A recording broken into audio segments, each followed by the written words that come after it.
آگے چل کے رزلٹ نکلتا ہے وہ رزلٹ اچھا نہیں ہوتا. اچھا بات چل پڑی ہے تو ایک اور میں وضاحت کر دوں. 1-2 ہفتے پہلے میرا بیان گیا کہ حدیث میں آتا ہے کہ تم پر کوئی پچکے ہوئے سر والا بھی مسلط ہو جائے نا تو بھی اس کے خلاف بغاوت مت کرو. تو بعض لوگوں نے میرے خلاف کلپ چلایا کہ مفتی صاحب آدھی حدیث بیان کر رہے ہیں, پوری حدیث بیان نہیں کر رہے. پوری حدیث میں ما اقاموا فیکم کتاب اللہ, کہ جب تک وہ اللہ کی کتاب تم پہ قائم کریں, یعنی اگر وہ اللہ کی کتاب قائم نہیں کر رہے تو گویا اس سے یہ اخذ کیا جا رہا ہے پھر اس کے خلاف کیا کرو, بغاوت کرو. یہ بات درست ہے, بعض حدیثوں میں یہ ہے, لیکن بعض حدیثوں میں اس سے بھی زیادہ صراحت ہے کہ اگر تم پہ ظالم حکمران مسلط ہو جائیں. صحابی نے عرض کیا یا رسول اللہ اگر مجھ پہ ظلم کریں, فرمایا وَإِن ضَرَبُوا ظَهْرَكَ, تمہاری پشت پہ کوڑے بھی ماریں پھر بھی اس اسٹیٹ کے خلاف تم نے بغاوت نہیں کرنی ہے. اس پہ لوگوں نے جو نیچے کمنٹس کیے ہوئے ہیں نا, وہ کمنٹس یہ کیے ہوئے ہیں کہ یہ مولانا میرے بارے میں کہ یہ اصل میں سرکاری مفتی ہے اور یہ لوگ دین کو قائم کرنا چاہتے ہی نہیں ہیں, یہ صرف اپنے نماز روزے میں لگے ہوئے ہیں. میں نے اس بیان میں کب کہا کہ ہم دین کو قائم نہیں کرنا چاہتے؟ دین کو قائم کرنا ہماری سب سے پہلی ذمہ داری ہے, لیکن قائم کرنے کا طریقہ وہ نہیں ہوگا جو آپ بیان کر رہے ہیں. اس سے قائم ہونے کے بجائے رہا صحابی ختم. سوال پیدا ہوتا ہے پھر ریاست کو ٹھیک کیسے کریں, کہ اپنے حال پہ چھوڑ دیں؟ ہم اپنے حال پہ چھوڑنے کا کبھی نہیں کہتے, ہم کہتے ہیں ٹھیک کرنے کا وہ طریقہ اختیار کرو جو سوٹیبل ہو, اس کے سائیڈ ایفیکٹ کم سے کم ہیں. تو جہاں لڑائی ہے وہاں لڑو آپ, کس نے منع کیا؟ لیکن لڑائی کے لیے یہ ضروری ہے آپ کے پاس اتنی پاور, اتنی قوت, اتنی پاور اسباب کی دنیا میں ہو کہ آپ ریاست کا تختہ الٹنے کی طاقت رکھتے ہو, اتنی پاور آپ کے پاس ہو. لوگ کہتے ہیں نہیں ہے تو ہم جمع کریں, جمع کرنے کی طاقت ہو تو بھی کر لو, لیکن ریاست نہ آپ کو جمع کرنے دے گی اتنی ریاست, اور نہ آپ کو اتنا اسٹیبل ہونے دے گی کہ آپ ریاست کے اگینسٹ اٹھ کے بغاوت کر سکیں, کیونکہ کوئی ریاست اپنے اندر ریاست برداشت نہیں کرتی ہے. نہیں آ رہی میرا خیال ہے بات سامنے؟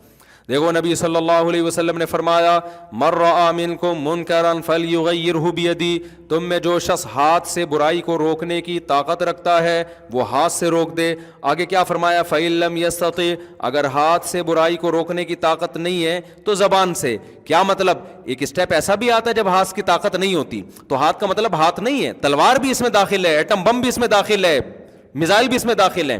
تو ریاست کے اگینسٹ عوام کے پاس ایسی پاور ہوتی نہیں ہے کہ وہ اٹھ کے پوری ریاست کا تختہ الٹ دے.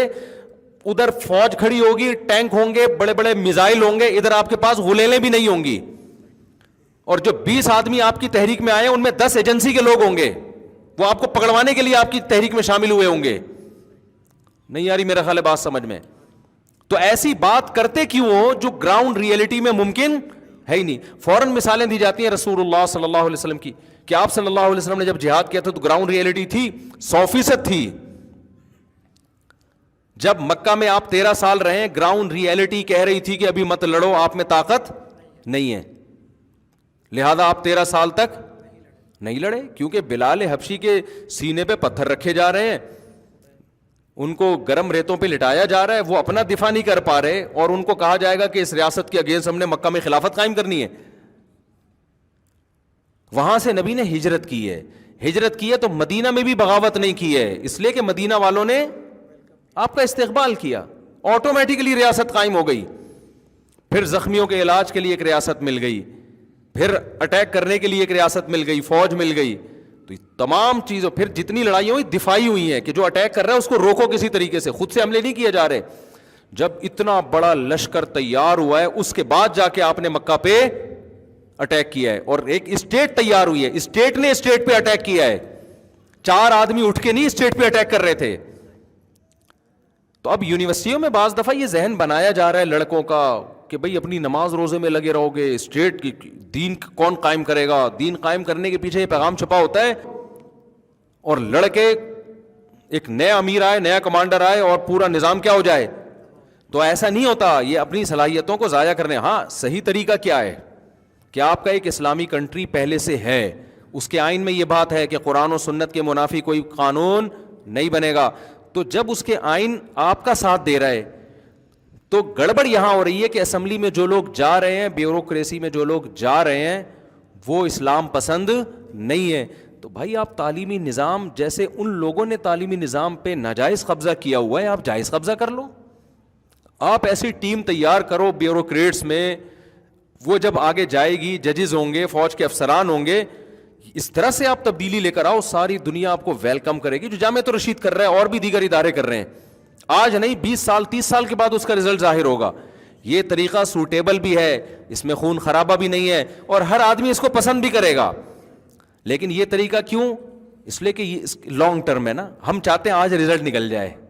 تو اس چکر میں ایسی فضول قسم کی باتیں, یہ کر دو, یوں کر دو, فلانا کر دو, ڈھمکانا کر دو, نتیجہ کیا نکلتا ہے؟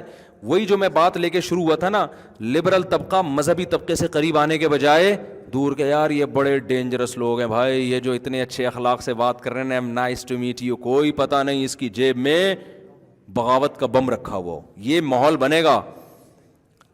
تو اس لیے دیندار طبقے کو ملک سے محبت دوسروں کی نسبت زیادہ کرنی ہے, اس کو ملک سے وفاداری دوسروں کی نسبت زیادہ دکھانی ہے, اس کو یہ احساس دلانا ہے کہ جتنے ہم ملک سے مخلص ہیں آپ اتنے مخلص نہیں ہو سکتے. یہ عمل سے یہ دکھانا ہے, پھر ملک کی باغ ڈور آپ کے ہاتھ میں آئے گی اور آپ پازیٹیو تبدیلی اس میں کر پائیں گے.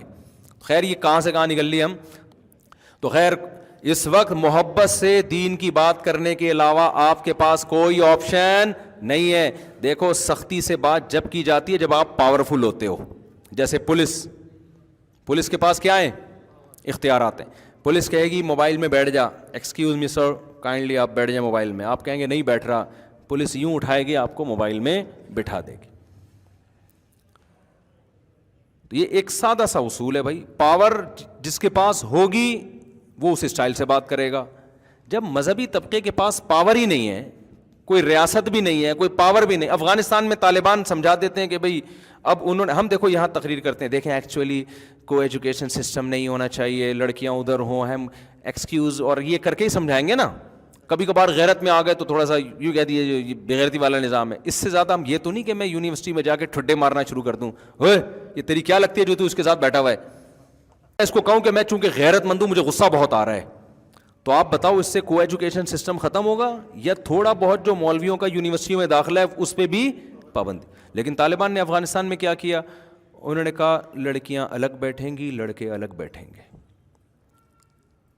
لوگوں نے کہا کہ نہیں, یہ انہوں نے کہا جو کہہ دیا وہ ہوگا. پاور میں ہے نا, تو ریاست ہے, گورنمنٹ ہے ان کے پاس, تو آپ کے پاس بھی اگر گورنمنٹ ہے آپ جج بن جاؤ, آپ پولیس میں چلے جاؤ, آپ بیوروکریسی میں چلے جاؤ, اس کے بعد تمہارا باپ بھی قانون بنائے گا تو اس کے باپ کو بھی ماننا پڑے گا. یہ شریعت کا حکم ہے, یہ میں اپنی طرف سے نہیں کہہ رہا. جب نہیں ہے تو مذہبی لوگوں کو بہت نرم لہجے کی ضرورت ہے, ورنہ خدا کی قسم جو حالات کا خطرہ ہے نا, اسلام زمین میں دھستا چلا جائے گا.